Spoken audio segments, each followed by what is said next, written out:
Born and raised in Lebanon, Romeo El Chaer learned early on the power of resilience. A childhood eye injury marked him with a visible reminder of life's obstacles, and his experiences in a war-torn nation forged a deep understanding of strength in diversity. Today, he is a certified life coach, clarity coach, resilience expert, and motivational speaker committed to helping others discover their own inner resilience and thrive. Romeo, welcome to the BRI Talks stage. Thank you so much, really. I appreciate all that. And I want to say hi to all of you. You are amazing people. So I thank God for having you here. And let me start by a secret that I want to share with you.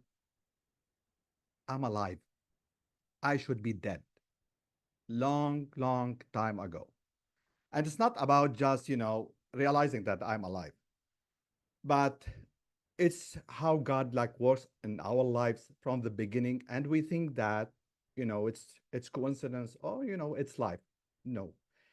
So let me go back when my mom knew that she was pregnant with a child, and we were living in Lebanon, and it was around the early 70s, and it was like that was the sixth child of the family. And things were not okay because, after that couple of years, we had the war started in Lebanon. So the economic situation was hard. And we are a poor family. So my mom and dad, they discussed about the abortion. So my dad supplied the money, and this, he said to my mom, I will support you. Go to that person that she did already abortion and go through it. And because we cannot handle a sixth child. Well, my mom she was a devoted Christian mother, and she took the money and she went to Beirut to do the poll, going further into the abortion thing. And because of her faith, she took the money and bought everything that newborn that will need, and came back home smiling. And my dad said, what happened? He said, Paul, God will provide. I cannot just do that. And both smiled, and that's how I came into life. I should be dead, yes. And I was not, because my mom's faith in God. So that was the beginning.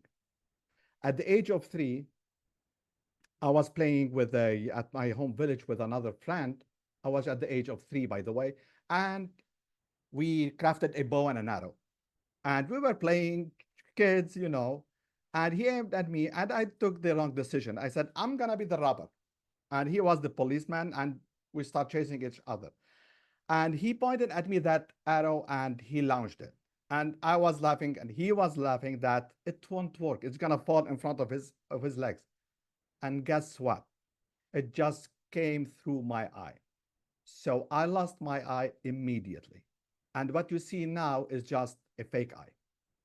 So after that happened into my life, so I was left with a marked eye. So people can see that I have two different eyes. And when I was growing up, and when you go into your teenage, so you need to be like, to be loved and to love, have a girlfriend, go out with the boys, partying, whatever. All that was for me a hell, because I was rejected.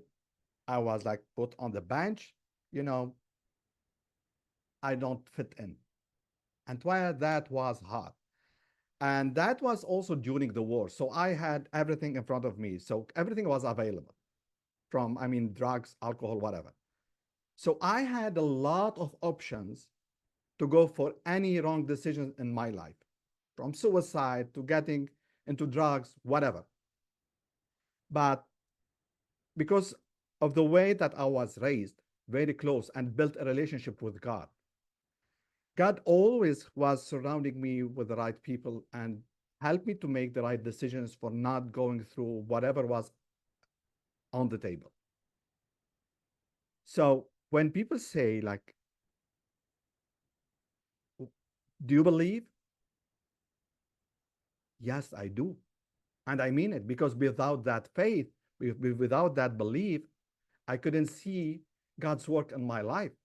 I shouldn't be alive even. And that's why when Tereli asked me what do you want to talk about, it's like how faith can keep you alive. And that's it's like it's I'm here, right? And if you go and check in your lives, you're gonna see million times that God interfered somewhere to just keep you safe. It's not a coincidence. It just God walking with us literally.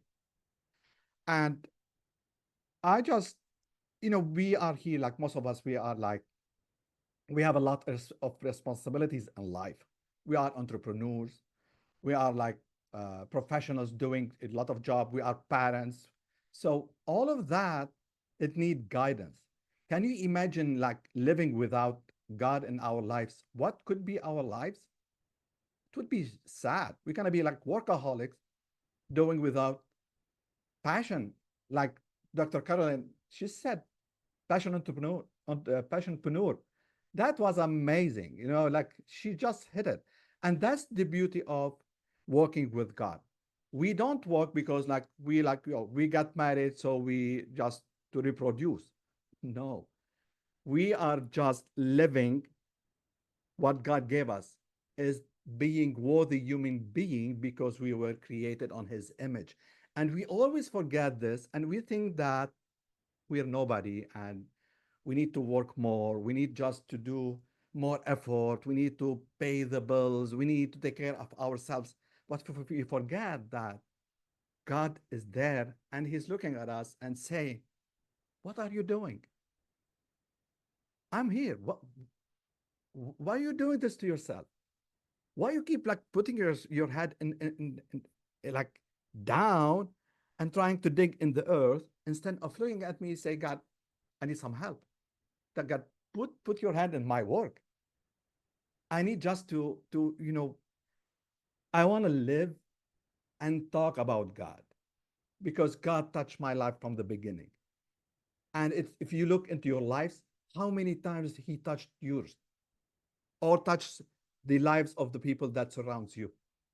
How many times you get some opportunity and to whom you just refer it to?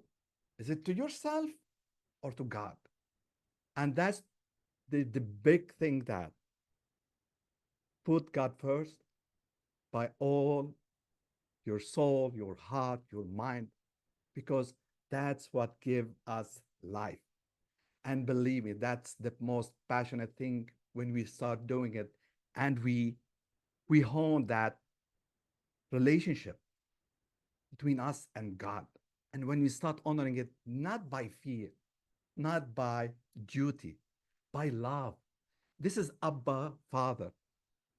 When you start understanding that word by its full meaning, by being our Father, and you know what? God doesn't do mistakes. That's the beauty thing. We forget that he doesn't do mistakes. He just do things. And he's like, he loves us so, so deeply that he just went down and walked with us. It's Jesus Christ or on any person we meet. How many times you meet people said, that person just touched my life. Do you think this is God? He's all over the place. We meet God on daily basis. I can see God in each one of you. And I'm so glad I'm able to see that. I think this is a gift, maybe, but just open your eyes and to see that, open your hearts. And believe me, your life will change in a way you can never imagine because it's going to be filled with His love. And that is tremendously big, enormous. And I all invite you, when you go and be by yourself, honor that relationship. Look at him as your father. And believe me, I'm not saying this because I read it here or I read it in the Bible. I lived that relationship. I came from a place, it's hell. And I'm here in the States miraculously. It took me 14 years to come.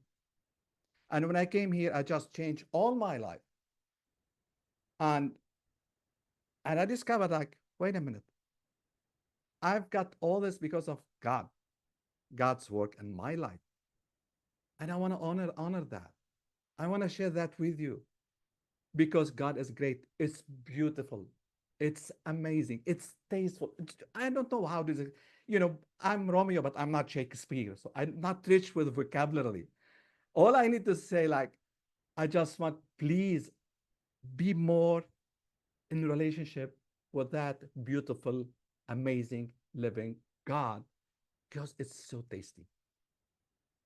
With that, I just want to confess to all of you that I'm so honored being here. And if would be my wish is to be that mule. Yes, you heard it right. That mule.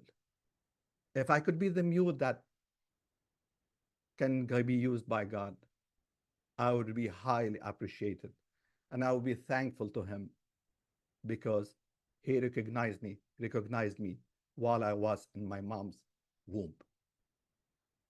Thank you.